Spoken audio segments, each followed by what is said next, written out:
ஓர் அரசு பள்ளியில் இப்படி ஒரு நிகழ்வை நீங்கள் கண்டிருக்க முடியாது. மதிப்புமிகு ஆர் செந்தில்குமார் அவர்கள் கானை அரசு மேல்நிலைப் பள்ளிக்கு தலைமை ஆசிரியராக பதவியேற்ற பின்பு நிகழ்த்தப்படுகின்ற புதுமையான நிகழ்வு இது. எம் பள்ளியில் ஒவ்வொரு தேர்வுக்கு பிறகும் தொடர்ந்து இந்நிகழ்வு நடைபெற்று வருகிறது.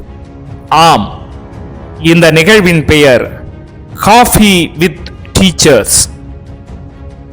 அப்படி என்றால் என்ன? இந்த நிகழ்வில் யாரெல்லாம் கலந்து கொள்ள இயலும் என்கிற கேள்வி உங்களுக்குள் எழலாம். உண்மையிலேயே இந்த நிகழ்வு முழுக்க முழுக்க மாணவர்களுக்கானது. இந்நிகழ்வு ஆசிரியருக்கும் மாணவர்களுக்குமான இடைவெளியை குறைக்கும் நிகழ்வு. சமதர்மம், சகோதரத்துவம் ஆகியவற்றை மனதினில் பதிய வைக்கும் நல் நிகழ்வு இது.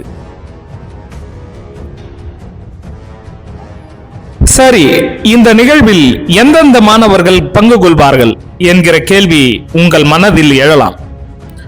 முதலாவது, நடந்து முடிந்த தேர்வில் அதிக மதிப்பெண் பெற்ற மாணவர்களில் ஒவ்வொரு வகுப்பிலும் ஆண் ஒருவர், பெண் ஒருவர் தேர்ந்தெடுக்கப்படுவர். இரண்டாவது, ஒவ்வொரு வகுப்பிலும் ஆப்சென்ட் ஆகாமல் தொடர்ந்து பள்ளிக்கு வரும் மாணவர்கள் தேர்ந்தெடுக்கப்படுவார்கள். மூன்றாவது, ஒவ்வொரு வகுப்பிலும் ஆளுமை திறன்மிக்க சமூக நற்பண்புகள் கொண்ட மாணவர்கள் தேர்ந்தெடுக்கப்படுவார்கள். இவர்கள் அனைவரும் அவரவர் வகுப்பு ஆசிரியர் மூலமாகவே தேர்ந்தெடுக்கப்படுவர். அவ்வாறு தேர்ந்தெடுக்கப்படும் மாணவர்களுடன் அவரவர் வகுப்பு ஆசிரியரும் அவர்தம் பாட ஆசிரியர்களும் அவையில் சமமாக அமர்ந்து தலைமை ஆசிரியர் அவர்களின் முன்னிலையில் சிற்றுண்டியும் அதன் பின் காஃபியும் அருந்தி மகிழ்வர். இவ்வேளையில் மாணவர்களுக்கு பாராட்டுகளும் வாழ்த்துகளும் வழங்கப்படுவதோடு மாணவர்கள் தங்கள் கருத்துக்களை வெளிப்படையாக கூறிடவும் வாய்ப்பு வழங்கப்படும்.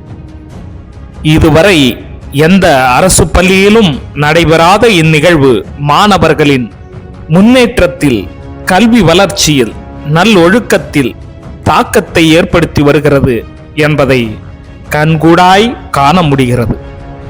இத்தகைய வாய்ப்பினை தனது புதிய சிந்தனையின் மூலம் உருவாக்கி நிகழ்த்தி அதனை தொடர்ந்து நடத்தி வரக்கூடிய மதிப்புமிகு தலைமை ஆசிரியர் திரு ஆர் செந்தில்குமார் ஐயா அவர்களுக்கு ஆசிரியர்கள் மற்றும் மாணவர்கள் மற்றும் எஸ்எம்சி உறுப்பினர்களின் சார்பாக மிகப்பெரிய நன்றியினை தெரிவித்துக் கொள்கிறோம்.